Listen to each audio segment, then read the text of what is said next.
Bom, o nosso assunto agora é causas metabólicas de alterações neurológicas. Aqui já estão dois dos incriminados, o rim e o fígado. Sobre a encefalopatia urêmica, eu vou dizer uma coisa completamente desestimulante, que é assim, tratem o rim. Pacientes com encefalopatia urêmica, não há fármacos para diminuir a intoxicação. Tratem o rim. Lembrem do fósforo, ele é extremamente tóxico. Quelem o fósforo e tratem o rim. Acabou a aula. Eu vou falar então de encefalopatia hepática, que é um manejo que não raro chega no neurologista, tá? E de verdade podia ficar no clínico se esse diagnóstico fosse feito. Vamos falar de encefalopatia hepática então. Antes da gente falar exatamente de encefalopatia hepática, que é o que está destacado aqui, é o nosso assunto, eu queria situar vocês nas encefalopatias metabólicas em geral. Então, primeiro, são pacientes que melhoram e pioram, melhoram e pioram, melhoram e pioram, às vezes meio que independente do que está acontecendo, porque aquilo está em circulação. É uma questão sistêmica, então ela tem altos e baixos. Algumas considerações gerais sobre essas encefalopatias metabólicas. Por que que, em geral, quando eu tenho uma doença sistêmica que vem pelo sangue para o encéfalo, quem sofre é o cérebro? Por quê? Por que que as intoxicações com frequência afetam o cérebro e não o cerebelo e o tronco? Por que que as causas metabólicas afetam o cérebro? Porque ele tem muita demanda por oxigênio e glicose. E quando ele tem muita demanda por oxigênio e glicose, ele recebe a maior parte desse débito cardíaco. E recebe tudo que vem com oxigênio e glicose no sangue. Então é isso que está dito aqui. A demanda metabólica do cérebro faz do cérebro mais suscetível às encefalopatias metabólicas. Os neurônios do córtex, eles precisam de oxigênio e glicose a toda hora. Não há nenhuma reserva. E eles são, de todos os neurônios do nosso encéfalo, os mais ativos. Então danou-se, porque se ali tem intoxicação, vai para eles. Se ali tem mediador nitrogenado, vai para eles. Se ali tem todos os mediadores que não foram limpos por um fígado doente, eventualmente na encefalopatia hepática, vai para esses neurônios do córtex. É esse o princípio, tá? Por isso que a gente tem com frequência nas encefalopatias metabólicas síndromes cerebrais. Muito bem, mas se não tratar, começa como cerebral, mas chega ao tronco. E se a encefalopatia metabólica chegar ao tronco, o paciente morre. Porque o tronco é muito mais importante para manter parâmetros fisiológicos do que o cérebro. Silvia, você está falando de que tipo de encefalopatia? Aqui dão alguns exemplos. Hipoglicemia, seja por insulinoma, por hipoadreno, por doença hepática, a hipoglicemia dos pacientes toidos, pequenininhos, por sepse, por exercício extenuante. Hipotireoidismo, hiperadreno, diabetes, distúrbios eletrolíticos, encefalopatia hepática, urêmica, tudo isso pode causar encefalopatia metabólica. Alterações encefálicas que decorrem de alterações sistêmicas dessa ordem. Ok? Muito bem. Agora, a gente vai falar de encefalopatia hepática. Por quê? Porque a encefalopatia urêmica e hepática, de todas aquelas ali, estão entre as mais comuns. A urêmica eu já disse para vocês, trata o rim. Trata o rim e tenta reverter. Faz diálise, trata o rim. Quer o fósforo, não tem nada que você possa fazer pensando só no encéfalo. Na hepática, tem medidas que você pode tomar pensando só no encéfalo, tá? Então vamos lá, o que é a encefalopatia hepática? É isso aqui, uma disfunção neurológica que resulta da exposição do córtex às toxinas intestinais que deviam ter sido removidas pelo fígado e por algum motivo não foram. Esse motivo pode ser congênito ou adquirido. A gente já vai falar sobre isso. Que toxinas são essas? Amônia, escatóis, ácidos graxos de cadeia curta, etc, etc. Várias toxinas. Porque quando a gente digere o alimento e tem absorção intestinal, cai um monte de nutriente nessa circulação e um monte de lixo. Essa carga de substâncias é trazida pelos vasos que vêm lá de baixo do intestino, do baço, enfim, eles entram no fígado pela veia porta. Todo mundo vai levar isso, vai entrar pela veia porta. Entrou no fígado, esse sangue, ele vai para os capilares, para os sinusoides hepáticos, para ser limpo pelos hepatócitos. E depois ele vai se organizando de novo e segue pela veia cava. E aí sim, coração, corpo inteiro, inclusive cérebro.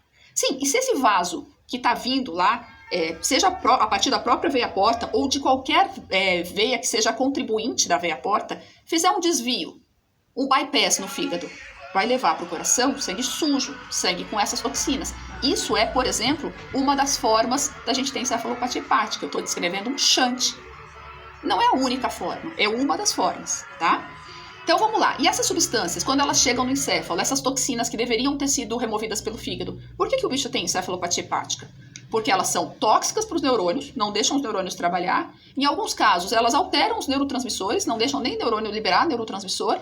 E em alguns casos, elas se encaixam no receptor do neurotransmissor e tornam o bicho mais deprimido, mimetizam o GABA, tornam mais deprimido. Mimetizam o glutamato, fazem convulsão.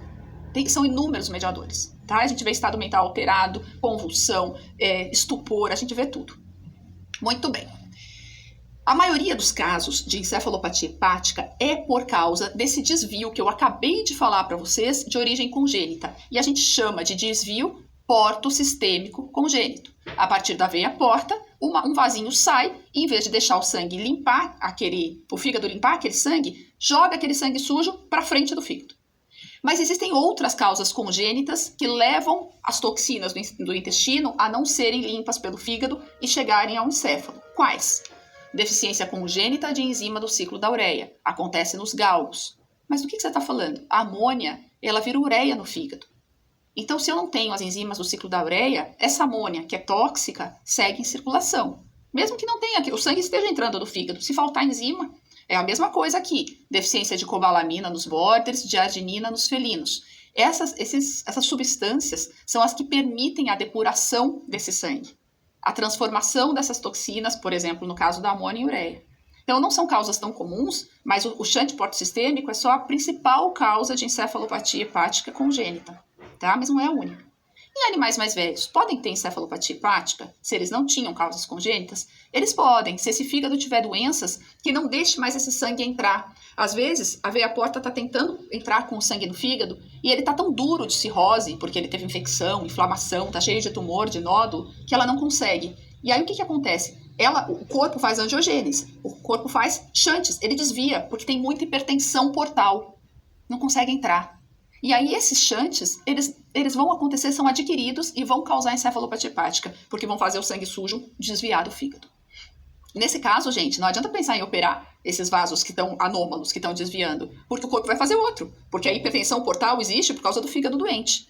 Só dá para pensar em operar um shunt congênito, que o bichinho nasceu com o sangue sendo desviado, o fígado está ali prontinho para trabalhar e você tem que fechar esse vasinho para que esse desvio pare. É o único que dá para pensar em operar, ok? Então, pode ser doença hepática adquirida? Pode ser uma cirrose aguda, uma doença aguda, uma hepatite aguda, uma cirrose que é mais crônica. O fígado pode estar sofrendo por intoxicação, por verme, por doença neoplásica. Esse fígado pode estar parando de funcionar e você vê uma encefalopatia hepática, tá? E o desvio portosistêmico por hipertensão portal, que eu acabei de narrar para vocês. Então, só para organizar. Encefalopatia hepática é chegada de toxinas ao encéfalo que deveriam ter sido depuradas pelo fígado. Ela pode ser congênita por várias doenças. A principal delas, o desvio, mas pode ser falta de enzima, por exemplo. Ela pode ser adquirida. O fígado pode estar parando de funcionar por infecção, inflamação, verme, cirrose, hipertensão portal, endurecimento desse parênquima, ok? Agora, a gente vai falar de manifestações clínicas dessa encefalopatia hepática. Não interessa a causa ainda, tá? A gente vai ter manifestações sistêmicas. Então, aqui, anorexia, vômito, diarreia, icterícia, ascite. Icterícia por quê? Bilirrubina na circulação. Ascite por quê? Começa a cair a produção de albumina. O fígado produz albumina. Sem pressão oncótica, para segurar a parte líquida do sangue no vaso. Ascite. Distúrbios de coagulação. O fígado é quem produz os fatores de coagulação. Então, aqui a gente tem um paciente nauseado, paciente com ascite, paciente ictérico. Quando isso é congênito, a doença é congênita, em geral, a gente consegue ver alterações, manifestações clínicas no primeiro ano de vida. Por que eu estou dizendo em geral? Porque eu já peguei mais de um caso em que isso aconteceu depois do segundo ano de vida. Então, é em geral, ok? Além dessas manifestações sistêmicas, o que eu posso ver no sistema nervoso desse animal? Bom, se eu estou dizendo que são sinais de cérebro, de telencéfalo, eu tenho que pensar em síndrome cerebral. Então, eu posso ter alteração de consciência? Claro que eu posso. Síndrome cerebral tem alteração de consciência. E de comportamento? Andar compulsivo, head pressing, convulsão, vocalização, agressividade, letargia? Sim. Síndrome cerebral tem alteração de comportamento. E déficit visual? Sim. Dependendo da área que está sendo afetada, é o occipital quem garante a visão. E nos gatos, é curioso que a gente vê muito pitialismo, muita salivação. E a gente não sabe exatamente se esse é um padrão só de convulsão focal, em alguns mas em outros parece ser mais náusea. O fato é que eles ficam com a boca cheia de saliva em volta, assim, com muita frequência quando estão em encefalopatia hepática. Esse gato que vocês estão vendo aqui na ilustração é um caso bem curioso, deixa eu ver o que está escrito ali na legenda é da Universidade Federal de Santa Maria, se eu não me engano. Felino apresentando sintomatologia neurológica demonstrada pelo olhar fixo, ventroflexão de cabeça e hiperextensão dos membros, é assim que eles relatam. Ele tinha uma alteração de consciência relevante, esse gato está descrita no paper, olha a postura dele. Isso aqui não é um head tilt, a cabeça está só despencada mesmo. E qual que é a história desse gato? A história do gato é a melhor parte. Foram os residentes que atenderam o gato. E aí o gato tinha, ele caça lagartixa. E eles, nossa, platinossomo. Pensaram bem. Não, vamos coletar fezes desse gato. E eles conseguiram identificar o platinossomo nas fezes. Só que isso é muito incomum. Em geral, a gente tem que tentar drenar um pouquinho da bile, que é muito mais difícil. Então eles miraram no puleiro, acertaram no galo, né? Conseguiram fechar o diagnóstico, o gato foi vermifugado e ficou bem. Então nem toda encefalopatia hepática está dizendo que, nossa, o fígado parou, vai ser uma tragédia. Não é verdade. Alguns casos são muito graves, mas outros casos a manifestação clínica é ruim, terrível, mas o caso termina bem, tá? Depois do diagnóstico, o prognóstico foi bem bom. Então, a gente pode esquecer, gente. Não pode dar prognóstico sem fechar diagnóstico. Então, agora a gente vai falar exclusivamente do desvio portosistêmico congênito, tá? Ele pode acontecer em cães e gatos. É uma comunicação anômala, anormal, entre o sistema venoso e a veia porta. Então, a veia porta que deveria entrar no fígado e entregar o sangue para os sinusoides hepáticos, para esses capilares, ela apresenta um desvio, uma derivação. Essa derivação pode estar depois que a veia porta já entrou no fígado ou antes dela entrar. Percebam que nos pequenininhos, nos Yorks, Schnauzers, ela costuma estar fora do fígado, o que ajuda na cirurgia, porque operar dentro do parênquima hepático é desafiador. Nas raças grandes, que com bem menos frequência tem esse shunt portosistêmico congênito, ele costuma ser intrahepático. E aí o acesso cirúrgico e o prognóstico, tudo fica muito mais difícil. Eu já falei, nem todo desvio portosistêmico é congênito, ele pode ser adquirido pela hipertensão portal crônica. O sangue não entra e vão tendo múltiplos shunts, múltiplos desvios. Isso é outra doença e não cabe cirurgia, ok? Aqui, é um estudo antigo, mas ele é bem feitinho. E vocês vão entender por que, às vezes brincando numa brincadeirinha sem graça, a gente chama o York de York Shunt, porque ele domina a estatística. A maior parte dos casos de shunt são diagnosticados de shunt portosistêmico congênito, são diagnosticados em Yorks, em Schnauzers. Olha ali, juntos eles respondem por 30% da casuística. Junto o CRD, 37%. Né? É bastante. Olhem aqui para baixo, ó, o Labrador 3.6, que bom, porque costuma ser intrahepático, é muito mais difícil. Tá? E é por isso que a gente chama de York Shunt. Então vamos ver os dois tipos de shunt. Então aqui, em A é um fígado normal. O vaso está vindo aqui, esse azul, vê a porta, entra no fígado, entrega o sangue para os capilares, que estão aqui difusos no parênquima, os hepatócitos filtram esse sangue como tem que ser, depuram esse sangue, e depois ele segue rumo ao coração. Em B, a gente tem um desvio intrahepático. Ele saiu aqui da veia porta, não deixou nenhum hepatócito limpar o sangue e seguiu para o coração. Então esse é mais comum nos animais de grande porte. E aqui a gente tem um desvio extrahepático. Ó, antes de entrar no fígado, o vaso foi em direção às veias que vão conduzir o sangue para o coração. Esse C é muito mais fácil de operar do que esse B. Bom, como é que eu faço o diagnóstico de shunt portosistêmico congênito?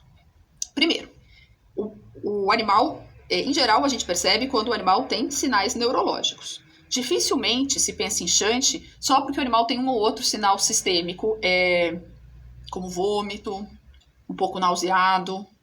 Não se costuma pensar em shunt. Eu já vi um caso diagnosticado de shunt que o paciente só tinha dificuldade em ganhar peso e vômitos mais frequentes. Mas não é comum que se pense em shunt nessa condição. Então, é uma disfunção hepática num paciente com sinais neurológicos.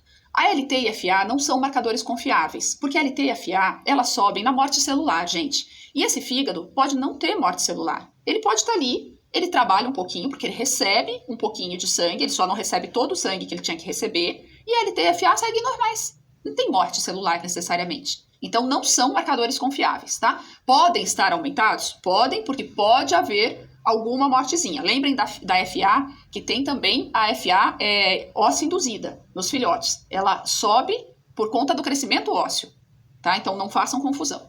Eu posso ver muita bilirrubina sérica, posso ver uma albumina normal, se o fígado estiver recebendo um tanto de sangue que ele consegue produzir albumina, mas se o desvio for grande, posso ver uma albumina baixa. Posso ver uma ureia baixa, porque quem produz a ureia é o fígado a partir da amônia. Ele pode não estar conseguindo. E posso, na urinálise, ver os cristais do biurato de amônio. que são esses que estão aí nessa ilustração. Esses cristais, eles acontecem no shunt. Eles são muito sugestivos, ok? O exame barato, então a gente não pode deixar de fazer. O que mais? É hora de fazer ressonância, que é o que pergunta o quadro vermelho? Não, ó, essa é uma ressonância feita na hora errada.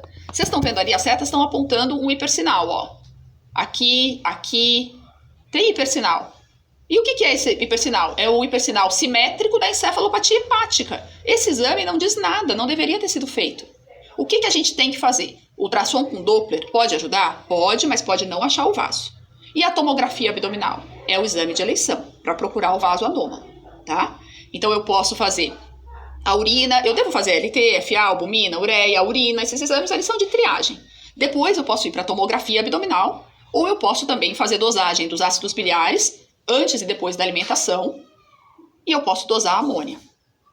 Cuidado que dosagem de ácidos biliares mostra alteração hepática e aumento de amônia também. É que quando eu junto com um filhotinho muito jovem, com um fígado já menorzinho no ultrassom, com uma ureia mais baixa, uma albumina mais baixa, tudo isso junto é sugestivo de shunt, tá?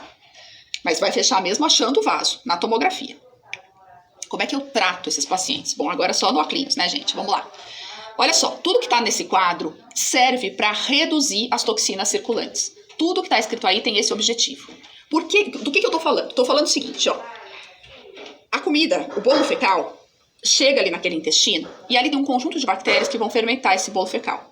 E boa parte do que vai ser absorvido pela mucosa intestinal é o produto da fermentação dessas bactérias. Quanto menos elas fermentarem, menos compostos que são tóxicos vão entrar. E como eu não tenho um fígado depurando, eu quero que entre pouco. Então eu faço enema com lactulose. Nessa 7 porções de água para 3 de lactulose, posso colocar 20 ml por quilo intrarretal morninho, né? Então o paciente tem lá 3 quilos, 60 ml por quilo intrarretal, seguro por 15 minutos, sim, tem que ficar alguém ali por 15 minutos com uma compressa no ânus do animal para ficar ali massageando a barriguinha do animal e depois eu lavo aquilo. Faço 4 vezes por dia. Qual é o objetivo? Retirar as fezes, porque daí não vai ter o que fermentar, vai ter menos toxina absorvendo. Lactulose oral, é a mesma lactulose intrarretal e oral. Para quê? Para amolecer as fezes, aumentar o trânsito. Ah, mas ele pode ter um pouquinho de diarreia pastosa? Isso não tem problema, é isso que eu quero, tá? Porque eu quero que passe rápido. Então é o que está escrito ali, ó. Amolecer as fezes, acelerar o trânsito gastrointestinal, eliminar substratos e bactérias amoniogênicos, produtores de amônia. Posso fazer fluidoterapia com glicofisiológica só se for um animal que não mantém glicemia. Mas por que não manteria glicemia? Porque o fígado que armazena glicogênio. Se o fígado não está sendo muito acessado e está menor, talvez ele não consiga manter glicemia de jejum. Aí você vai ter que suplementar com glicose. Dieta de restrição proteica ou, talvez o melhor termo, dieta com alto teor de proteína boa, de boa qualidade. Pode ser ração hepática mesmo, pode ser queijo cottage, pode ser tofu. Ideia, reduzir o substrato para essas bactérias não fermentarem. Então eu quero reduzir bactéria, quero reduzir substrato, quero tudo isso. Metronidazol e ampicilina, matar a bactéria que fermenta. É isso que eu quero, tá? Adição de fibras na dieta, pastar rápido o bolo fecal. Anticonvulsivante, só se convulsionar. E aí eu devo optar pelo brometo de potássio ou pelo levetiracetam. Mas não pelo fenobarbital, porque o fenobarbital faz passagem hepática. E eu não estou conseguindo fazer passagem hepática. Então o levetiracetam depende menos do fígado e o brometo não depende. Como o brometo a gente tem que manipular, às vezes a gente não tem tão rápido, a opção mais imediata é o levetiracetam. É via oral, tem que pôr uma sondinha para administrar. A gente não tem no Brasil nada injetável do levetiracetam, até manipular um brometo, até que esse quadro se resolva para um lado ou para o outro, tá? Esse manejo, gente, pode ser feito em qualquer cão com encefalopatia hepática, mas o prognóstico vai depender da causa da encefalopatia hepática. Se for um shunt portosistêmico operável, o animal pode ter um prognóstico ótimo. Se for uma cirrose inoperável, o prognóstico já não é tão bom. Tá? O manejo é para diminuir a intoxicação encefálica, ok? Qual é o tratamento cirúrgico? Que só se aplica ao shunt portosistêmico congênito. É uma correção com ameroide. Então, olha só, é um anel constritor, né? Então, tá aqui o ameroide, o anel constritor. Ele é um anel de uma liga metálica por volta, por fora. E aqui é um produto, uma substância que vai, conforme vai sendo exposta à umidade, ela vai inchando. Então, ó, aqui tá o vaso passando já no meio do ameroide. Ele tem num cantinho dele, é um pininho, né? Então, ele é assim e você encaixa o pininho aqui. Então, quando você tira o pininho, você encaixa o vaso. É basicamente isso. E aqui, o exame radiográfico com o ameroide colocado já. Não é assim, ó, o paciente tem shunt portosistêmico congênito, você pôs o ameroide antes, amanhã não passa nenhum sangue por esse vaso. Não é assim.